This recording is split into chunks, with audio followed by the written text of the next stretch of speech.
à tous et merci de nous rejoindre pour ces rendez-vous au couvre-feu. C'est le 13e épisode. Et alors quand même, pour cet épisode mémorable, je reçois aujourd'hui le Père Noël en la personne de Christophe Poutier. Bonsoir Christophe. Oui, salut Priscille. Le Père Noël, alors le Père Noël, il viendra dans quelques temps, soit tranquille et soit patiente surtout. D'accord. Donc, moi, j'ai déjà mis toutes mes décos parce que j'ai envie que cette année, Noël, il arrive très vite. Voilà, j'ai envie de l'esprit de Noël cette année. Donc, j'ai chargé. C'est la première fois que j'en mets autant. Voilà, j'ai beaucoup chargé. Alors, Christophe, on se connaît depuis, et on était 15 ans, jeunes. je pense. Combien? Une petite quinzaine d'années, on avait 14 ans. Ouais. Oui, je pense, au moins, oui, tout à fait. De vie professionnelle antérieure, où nous nous sommes croisés. Et j'ai trouvé très pertinent de lui proposer de venir nous parler un peu de la logistique du Père Noël, parce que non seulement c'est un petit peu la saison, mais en plus il a travaillé dans des secteurs qui étaient fortement impactés généralement aux périodes de Noël. Donc il va nous expliquer tout ça, et puis il va nous parler aussi un petit peu de ce qu'il fait aujourd'hui. Alors je te laisse te présenter, et puis on y va, on sort les rênes et on y va. Allez, avec plaisir. Alors, on se connaît depuis quelques années. Moi, ça fait un peu plus de 20 ans que je fais de la logistique. Alors, j'ai fait de la logistique aussi bien opérationnelle, des projets, de la formation, conduite du changement.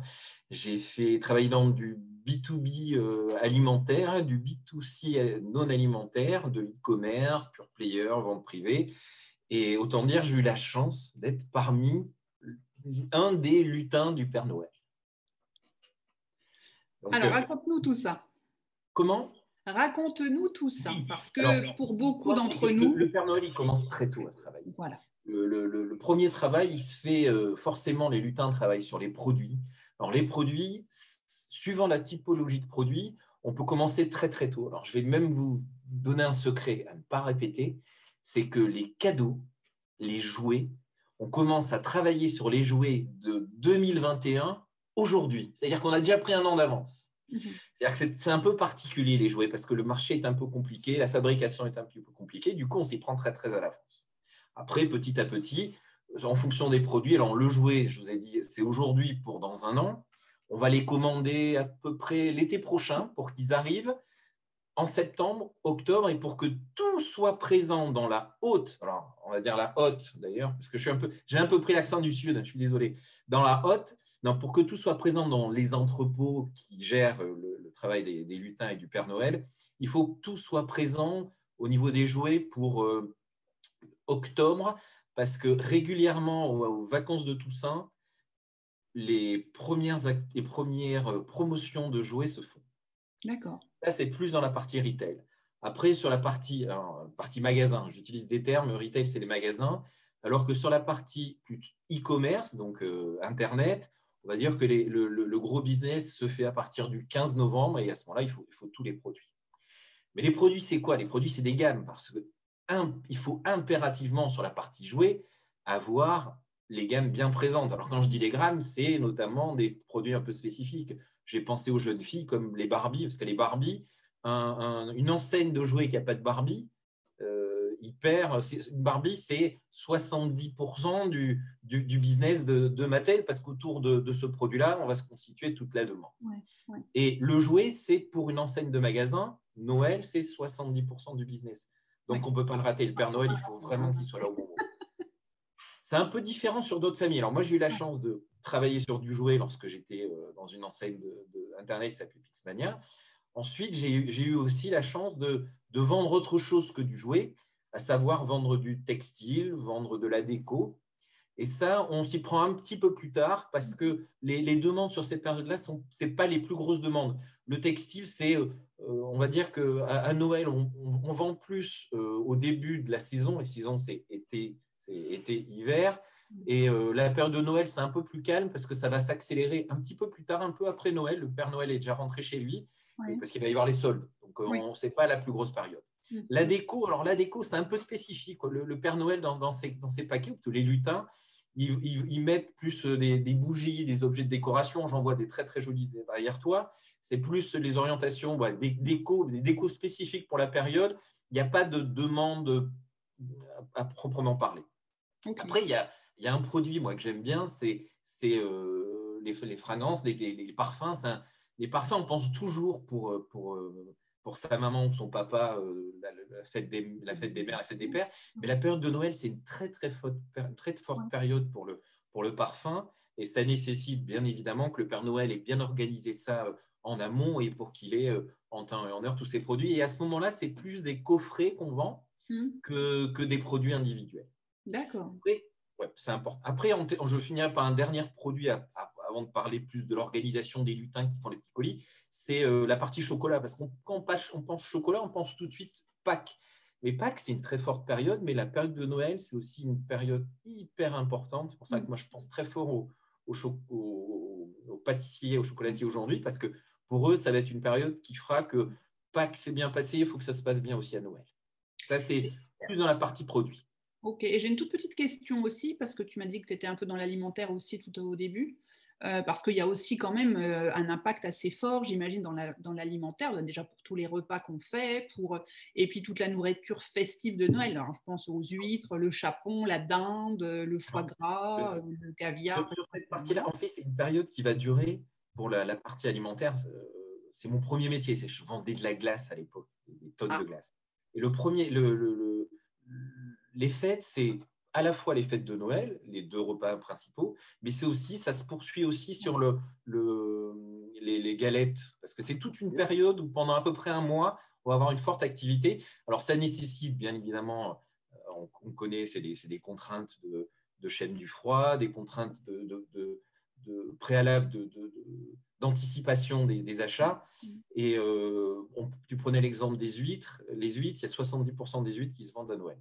oui. Il n'y a pas à tortiller. Après, il y a des produits, ça reste un produit qui s'est popularisé. Après, il y a des produits qui festifs, festifs plus plus. On fait de la langouste, on fait du caviar, etc. Bon, après, j'en ai pas trop parlé cette année parce que cette année, je pense que ça va être une année un peu particulière. Donc, on va fêter Noël, mais on le fêtera un peu différemment.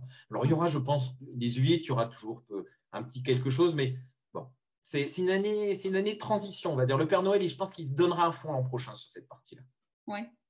Bah, peut-être aussi cette année, parce que peut-être qu'on sera en plus petit comité et que On du fera- coup, on fera des choses beaucoup plus qualitatives. Tout à fait. On profitera. On profitera. Voilà. Alors, une fois que les lutins, ils ont pensé à tout ça, ben, il faut organiser le tout. Ouais. Et les produits, c'est bien de les avoir, mais maintenant, il faut les gérer. Et les gérer, ben, premièrement, c'est gérer son entrepôt. Parce que quand on a toute cette marchandise, ce volume énorme de marchandises, si on commence à se poser la question le 1er novembre et comment on va faire, ça ne marchera pas. Ça ne marchera pas. C'est-à-dire une peak season, c'est-à-dire la période de Noël, ça se prépare en janvier, en février. On commence à poser des jalons pour que le Père Noël en fin d'année, il soit au mieux pour faire son boulot. Ça veut dire quoi? Ça veut dire qu'on va faire une analyse de ce qu'on avait fait l'année précédente en se disant l'an prochain, il faut qu'on fasse mieux. Il faut qu'on fasse mieux parce qu'il faut que les produits, on les gère plus facilement. Il faut que les produits partent en temps et en heure pour qu'ils arrivent au pied du sapin bien assez tôt parce qu'on est le cadeau qui n'arrive pas le 24 décembre dans la fête, la haute du Père Noël pour que le 25 au matin, il soit dans la chaussette des enfants, ça passe pas. Donc vraiment, tout ça, ça doit s'organiser. Donc, on va réorganiser, on va mettre peut-être plus de machines, je n'irai peut-être pas dans le détail, mais dans notre milieu, on mettrait des convoyeurs, on mettrait des machines pour faciliter le travail des petits lutins pour que facilement ils puissent retrouver leurs produits, facilement ils puissent constituer leur petit paquet et qu'au moment opportun, tout soit prêt pour partir. Donc ça, c'est l'aspect plus organisation, l'entrepôt doit être bien rangé, etc. Ça, c'est l'aspect plus physique. Après, il faut penser à Souvent, autre on chose fait parce que appel le quand même lutin, aussi à beaucoup d'intérimaires aussi dans ces périodes-là. voilà. Il va y avoir, bien entendu, les intérimaires en plus parce que, à titre d'exemple, en e-commerce, on va tripler son chiffre d'affaires sur la période on va faire 40% de son chiffre d'affaires entre le 15 novembre et le 20 décembre. Donc, on ne peut pas se rater. On ne peut pas se rater parce qu'une année, une peak season réussie, c'est-à-dire une période de Noël réussie, c'est une belle année. Quand on ne l'a pas bien anticipé avec ses petits lutins et ses petits intérimaires en plus, ça ne marche pas. Mais il faut donc des personnes, des lutins, il faut une organisation qui soit bonne, mais il faut aussi, parce que ça c'est la grande nouveauté, c'est Aujourd'hui, l'organisation du Père Noël, ça passe aussi avec un petit peu d'informatique. Donc, il faut un petit peu se gratter la tête en se disant comment on va faire pour que l'informatique nous accompagne et nous aide et pour que ça se fonctionne mieux cette année que l'année précédente. Donc, voilà. Pour moi, c'est en interne, c'est les 3 éléments à prendre en compte. Et puis, il y en a un quatrième, parce que le Père Noël, nous, on peut faire tout ce qu'on peut au mieux dans notre entrepôt, mais quand on confie les produits aux reines, on va dire aux transporteurs, c'est leurs cousins, il faut un petit peu leur en avoir parlé avant. Parce que si tu leur annonces au dernier moment que tu ne vas pas faire 2000 colis, mais que tu vas en faire 10 000 par jour, il ne faut pas mettre le même nombre de rennes à l'avant. Il faut en mettre beaucoup plus. Et il faut en mettre beaucoup plus à l'avant et il faut qu'il y en ait un certain nombre qui suivent. Et ça, il n'y a pas si longtemps, je lisais un article d'un très, très grand spécialiste des rennes, qui est le patron de Colissimo, qui expliquait que sur la peak season, sur une petite trentaine de jours, il va faire 100 millions de colis. 100 millions de petits cadeaux pour amener à nos enfants. C'est quand même gigantesque. Ça fait une vraie montagne de petits colis. Et 100 millions, 100 millions, 100 millions, c'est pour n'importe qui, c'est inimaginable de représenter 100 millions de colis. Et en plus, c'est intéressant que tu dis ça, parce que là, ça correspond à Colissimo, mais alors après, il y a tous les DHL, UPS, FedEx, France Express, enfin tous ceux qui font du colis, qui sont pareils. Voilà. Et après, voilà, une fois qu'on a tout préparé, ce qui est fantastique dans l'histoire du Père Noël, c'est que toute cette histoire, elle va se passer dans un périmètre de temps hyper court. C'est-à-dire qu'il y a des gens qui vont un petit peu anticiper, je te parlais des vacances de Toussaint, mais bon, la grande majorité, ils s'y prennent 15 novembre, et plus ça va, plus les gens s'y prennent tard. Ils profitent pas un peu du Black Friday pour faire un peu déjà les cadeaux ou Tu peux un petit peu anticiper, mais sur le Black Friday, c'est beaucoup de produits électroniques. C'est pas la plus grosse. On se fait plaisir parce qu'il y a des produits soldés, des produits avec des prix intéressants. Mais pour les cadeaux de Noël, le Black Friday, c'est un peu à côté. D'accord. Okay. Et du coup, on se retrouve à passer les commandes très tard. Donc, le Père Noël, il attend, les lutins, ils attendent. Et au dernier moment, il faut sortir. Il faut sortir du colis. Il faut préparer, charger les rennes et partir. C'est vrai que tout le travail amont qui a été fait, toute l'anticipation, sur une période qui pourrait faire 45 ou 60 jours, c'est plutôt 30, c'est plutôt 20. Et parfois, on se retrouve à attendre les commandes le 1er décembre. Et du 1er au 20, on n'arrête pas. On se fait beaucoup d'heures, mais on est très content parce qu'on remplit tous les beaux petits camions et tous les chars conduits par les rennes de colis. Et ça, c'est une énorme satisfaction. Quand on fait de la logistique et que cette période-là se passe bien, on imagine, c'est ça qui est fantastique, on imagine la satisfaction et le plaisir que vont rencontrer toutes les personnes, tous les petits-enfants qui vont ouvrir leur cadeau. Ça, pour moi, on oublie un petit peu tous les efforts et la fatigue, parce qu'on sait que derrière, il va y avoir une satisfaction, un sourire, du plaisir. Et ça, c'est aussi le but j'allais dire, du travail du Père Noël et de tous les gens qui l'accompagnent. Mais moi, pour avoir travaillé dans le transport et la logistique, effectivement, dans ces périodes-là, c'est très, très difficile. Mais effectivement, on garde un peu les équipes motivées malgré la fatigue en leur disant, mais pensez au sapin, quoi. Il faut que les petits-enfants, ils aient leurs cadeaux. Voilà, tout le monde s'y met. Et même si c'est dur, effectivement, c'est une certaine fierté de chacun de se dire, c'est difficile, on fait des heures, mais voilà, les gens seront contents. Oui, puis les gens quand autour de toi, tu as des personnes qui travaillent avec cet objectif, ils sont aussi eux-mêmes des enfants et des. Voilà. Donc, on a tous une motivation qui est commune et en ça, c'est une super belle période. Et on est très content de se dire qu'on a travaillé beaucoup en amont pour que ça se passe bien. Après, je voulais aussi traiter le sujet. Alors, on a une vision assez humoristique. Je regardais à droite et à gauche un petit peu ce que représentait le volume de cadeaux de Noël. Et l'analyse, elle était de cet ordre-là, se dire que dans le monde, il y a à peu près 2 milliards de personnes de moins de 18 ans. Et si on considère qu'il y en a qui sont trop grands pour recevoir des cadeaux, donné par les lutins, ça fait à peu près un paquet de 400 millions d'enfants qui attendent ce moment, le Graal qui va arriver en bas du sapin. Et 400 millions d'enfants, si on part du principe que ça fait allez, 100 millions, 150 millions de maisons, que chacun il va recevoir un cadeau d'à peu près 1 kilo. Voilà, on cumule le tout, on se dit déjà le Père Noël, ça fait quand même du potin, ça fait du volume. Hein. On parlait de 100 millions tout à l'heure, mais là, ce n'est pas 100 millions, c'est 400 millions de petits-enfants qui attendent leur colis. Et du coup, je ne vois plus rien. Qu'est-ce qui t'arrive?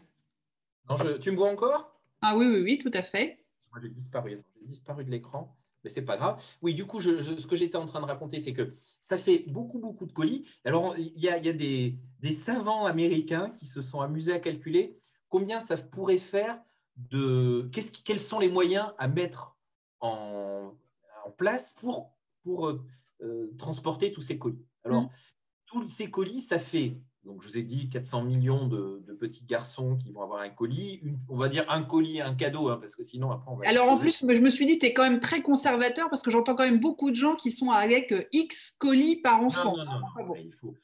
Cette année, on fera un très beau cadeau. D'accord, ok. Et le Père Noël, il a une chance, c'est que la journée ne dure pas 24 heures, parce qu'avec les fuseaux horaires, il a un peu plus. Bon, heureusement. Bon, mais c'est Heureusement. pas. En attendant, on estime qu'il va faire à peu près 120 millions de kilomètres. Alors, 120 millions de kilomètres en une trentaine d'heures, ça fait quand même une bonne vitesse. Ça fait à peu près 3,8 millions de kilomètres heure pour faire tout ce petit tour, faire descendre dans la cheminée, mettre le colis, remonter, etc. Bon, pour ça, ça fait, on évalue à 300 000 tonnes. 300 000 tonnes, il faut combien de petits rennes pour tirer ça? On a dit, bon, les rennes du Père Noël. Des gros porte-containers tirés par des rennes. Il faut des gros porte-containers. Mais les rennes du Père Noël, ce n'est pas des rennes de n'importe quoi. C'est des rennes, ils portent beaucoup plus que les autres. Et on a dit qu'avec 250 000 rennes, on devrait arriver au bout, on pourrait faire ce petit tour. 250 000 rennes. Après, il y a des éléments qui couaquent parce qu'on s'aperçoit qu'il y a le petit couac, c'est qu'il va très, très vite. Il va très, très vite. Le problème, c'est qu'il va tellement vite qu'il finit par se consumer parce qu'il va trop, trop vite, le Père Noël. En trop de G, là, ça ne va pas. Ça va pas Donc, bien. on va se dire que le Père Noël y arrive parce que c'est le Père Noël. Ouais.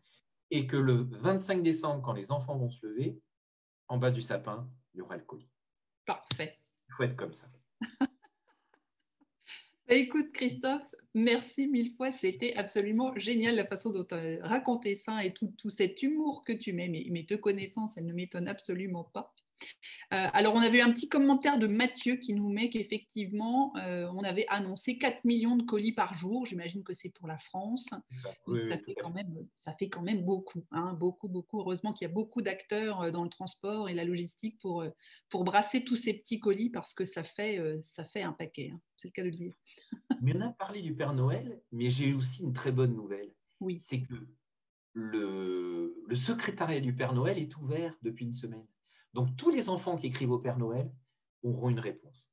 Et ça, c'est quelque chose qui est génial aussi. C'est qu'on va faire sa demande, le Père Noël va répondre, et ensuite, on aura le cadeau. Bon, bah écoute, c'est formidable. Est-ce que ça marche pour les grands? Forcément. Bon. Moi, je ne me suis même pas posé la question parce que le Père Noël, alors le Père Noël, il est plus vieux pour nous parce que ça fait tellement longtemps qu'on le connaît, mais il existe aussi. Le Père Noël, il va nous offrir peut-être des chocolats, peut-être des petites choses qu'on aime. On va lui envoyer une petite lettre alors. On va lui envoyer une petite lettre. Ouais, c'est important. Christophe, merci pour ça. Quand on veut te contacter, qu'est-ce que tu fais d'ailleurs dans la vie qui pourrait nous intéresser? Bon, il n'y a pas si longtemps, je m'occupais j'étais directeur des opérations d'une société qui vendait du bricolage. Et d'ici peu, alors je ne peux pas encore en dire parce que je partirai pour une nouvelle aventure, c'est une question de… D'accord. Bon. Bien, écoute, en attendant, on sait maintenant comment… Ça sera mon cadeau de Noël et ça sera aussi un très beau cadeau. Bah, j'imagine. Bah, écoute, tant mieux pour toi. Alors, merci encore une fois, Christophe. Merci à tous de nous avoir suivis ce soir en direct ou bien en replay. Merci, Mathieu, d'être là. Et puis pour les petits commentaires aussi, c'était très sympathique. Et nous, on se retrouve la semaine prochaine avec encore 2 intervenants la semaine prochaine. On n'a plus que 3. On arrive vraiment à la fin là, de cette saison des rendez-vous au couvre-feu, qui est vraiment une belle aventure aussi pour moi. Franchement, j'étais Et quel surprise. sera le programme alors des 2 interventions de la semaine prochaine? Comment?